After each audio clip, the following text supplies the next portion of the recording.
सीतामढ़ी पहुंचे शिक्षा विभाग के अपर मुख्य सचिव के पाठक। कहा 3 बार में सक्षमता परीक्षा नहीं पास करते तो 5 बार में भी पास कर सकते हैं। शिक्षा विभाग के अपर सचिव के पाठक सीतामढ़ी पहुंचे, जहां उनके द्वारा डाइट भवन में जाकर वहां चल रहे विभिन्न योजनाओं का जायजा लिया गया।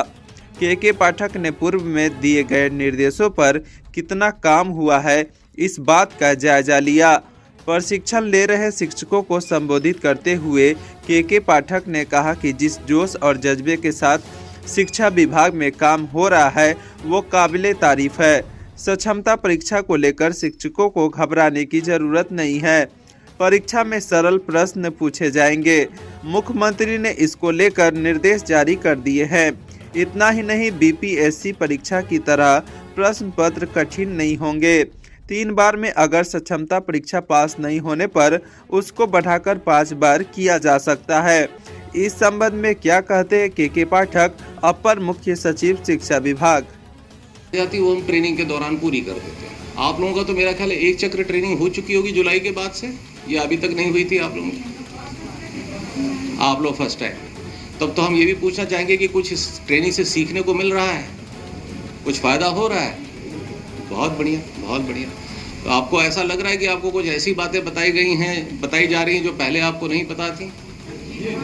बहुत बढ़िया। मतलब एक लग रहा है कि हाँ, कुछ नया हमारे अंदर आ रहा है। बस यही पर्पज़ है, इसी उद्देश्य से सक्षमता परीक्षा भी कराई जा रही है। इससे भी आप लोग अपना थोड़ा रिफ्रेश करेंगे तो फिर आपकी हर 6 महीने पे ट्रेनिंग होती जाएगी। हर 6 महीने पे 3 अटेम्प्ट है, 3 अटेम्प्ट में आप नहीं करिएगा, हम लोग 5 कर देंगे, कोई वो दिक्कत नहीं है, वो कोई बात नहीं, समझ गए? वो समस्या नहीं है। तो आप लोग निर्भीक होकर इस परीक्षा में भाग लें।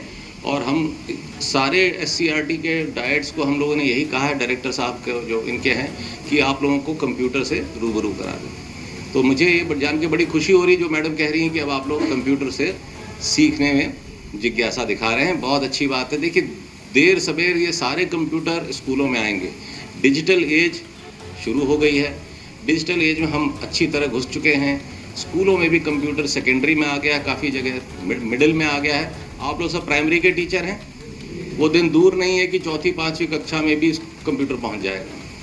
तब आपको सच में लगेगा कि अब ये तो चुनौती आ गई है। तो आप लोग जब आपके विद्यालयों में पहुंचेगा तो आपको लगना चाहिए कि हाँ भाई, ये हमारे लिए कोई नई चीज़ नहीं है, हम समझे हुए हैं सब चीज़ें। चलिए, तो मुझे बड़ी खुशी है कि हर हफ्ते 20-30 विद्यालय देखता हूँ पटना के बाहर। इतनी अच्छे कुछ नियोजित शिक्षक इतना अच्छा पढ़ाते हैं।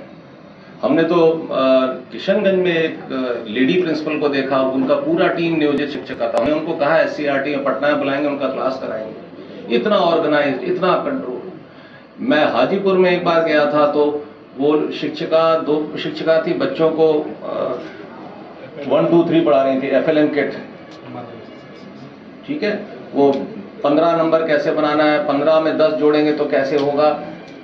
उनका वो प्लास्टिक के उनके कोन्स थे, कोन पे हम सामान दिया गया था, FLN किट, उसका इस्तेमाल हो रहा था। इतने जोश में बच्चे पढ़ रहे थे, छोटे छोटे बच्चे, तो बहुत अच्छी तरह पढ़ा रहे थे। हमने तो कितना हम लोगों को बताया गया कि जब कोई हमारे आप नियोजित शिक्षक जो BPSC में सेलेक्ट हुए हैं तो कई छात्रों ने रो रो के उनको विदाई दी है कि आप हमारे स्कूल से चली गई हैं, हम लोगों का क्या होगा। तो हमें तो लोगों ने बताया, तो ऐसा नहीं है। तो बहुत अच्छे टीचर हैं इसमें। बस हम लोगों को ये एक नैरेटिव को तोड़ना है कि ये साहब स्कूली शिक्षा में टैलेंट नहीं है। शिक्षक में टैलेंट है, ये साबित करने की बात है। उसको बस हमें एक डेमोन्स्ट्रेशन देना है। तो ये जो हम लोग नियमावली बना रहे हैं, सक्षमता परीक्षा बना रहे हैं, एक इस नैरेटिव को तोड़ने के लिए कि साहब ये देखिए, ये पास भी कर गए और सब हो गया। तो इसलिए हम तो बहुत कई जगह देखा हमने।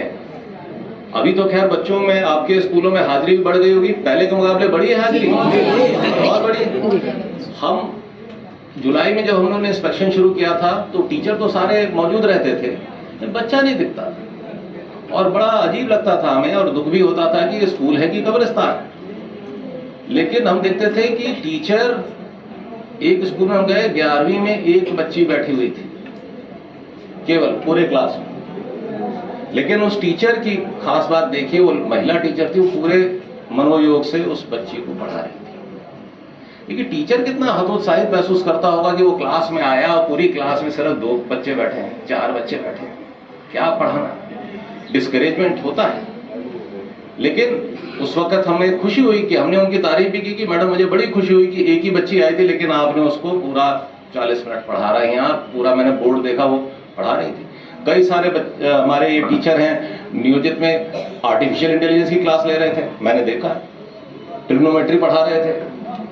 तो अपार टैलेंट है और बहुत सिंसियरिटी है, बहुत मेहनत हो रही है आप लोगों को। इसीलिए मुझे खुशी है कि हमें कोई नया कुछ करना नहीं पड़ रहा। हम लोग जो वैकेंसी बढ़ रहे हैं वो एक नीतिगत तरीके से बीपीएससी के माध्यम से बढ़ रहे हैं। पहले की प्रक्रिया थी कि हम लोग पंचायत से करते थे और अब बीपीएससी से लोग आ गए, वैकेंसी भर गई है।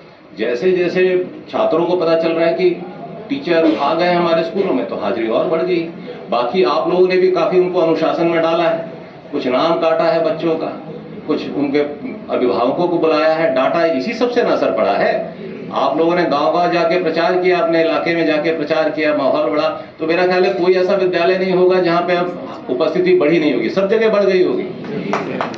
तो हम आप लोग इसके धन्यवाद के पात्र हैं जो मेहनत आप कर रहे हैं। हमें आशा है कि आप आगे भी इसी तरह मेहनत करते रहेंगे। बाकी हम लोगों के स्तर से जो हो रहा है हो सकता है हम करेंगे। आपको शायद शिवहर से आए हैं तो हम लोग पता नहीं आपके यहाँ स्कूलों में बेंच डेस्क पहुंचना शुरू हुआ है कि नहीं? अभी नहीं आ गया है। हाँ, हम लोगों ने ये कहा 1 अप्रैल से कोई बच्चा जमीन पे नहीं बैठेगा। यहाँ भी सीतामढ़ी का मुझे पता नहीं कितना पीछे है कितना आगे है, अभी मैं उसका रिव्यू करूंगा। तो ये बेंच डेस्क आ जाएगा, हर जगह कमरे आ जाने चाहिए, एक टीचर के साथ एक कमरा होना चाहिए ताकि वो अपने बच्चों को अलग पढ़ाए। हमने देखा कि कमरों की कमी की वजह से एक ही कमरे में 2 टीचर पढ़ा रहे हैं, एक आगे की तरफ से पढ़ा रहे हैं, एक पीछे की तरफ से पढ़ा रहे हैं। तो वो भी समस्या को अब दूर करना है। तो बड़ी चुनौतियां हैं रिक्रूटमेंट। तो एक पहली चुनौती अब हमें, अब जैसे 2 लाख टीचर मैडम ने बताया आ गए, अब 2 लाख टीचर के लिए हम लोग को 2 लाख कमरे बनाने हैं। तो मेरा ध्यान अब उस पर आ गया है। फिर 2 लाख कमरे हैं तो बेंच डेस्क है, जमीन लेनी है, बाउंड्री वॉल बनानी है, चोरी ना हो जाए सामान। अब हर स्कूल में जब इतना सारा फर्नीचर आएगा, कंप्यूटर आएगा तो उसकी सुरक्षा की भी तो बंदोबस्त करनी है। तो बड़े सारे काम करते हैं। खैर ये हम लोग सरकार लगी हुई है इस पर मुझे पूरी उम्मीद है कि आप जिस जोश के साथ आपने रिस्पॉन्ड किया है जुलाई से हमारे अभियान को, आप इसी जोश को बरकरार रखें। ठीक, इन्हीं बातों के साथ मैं अपनी बात समाप्त करता हूं और मैं आशा करता हूं कि आप लोग भविष्य में भी इसी जोर शोर के साथ पार्टिसिपेट करेंगे। मुझे एक बात की बड़ी खुशी है कि ट्रेनिंग को नियोजित शिक्षकों ने बड़ी अच्छे स्पिरिट में लिया। मैं जब जुलाई में शुरू किया था तो मुझे लगा था कि आप लोग कहेंगे कि ये क्या शुरू कर दिया हम लोगों का, लेकिन मुझे जुलाई से ही लगा कि ये ट्रेनिंग करा के हमने बड़ा अच्छा किया। आप लोगों ने से बड़ी पॉजिटिव लाइट में लिया इसको कि ये ट्रेनिंग साहब अगर हमारी 10 साल से हर साल होती रहती तो हमारी टीचिंग कैपेसिटी कई गुना बढ़ चुकी होती। तो मुझे बड़ी खुशी। Thank you everybody.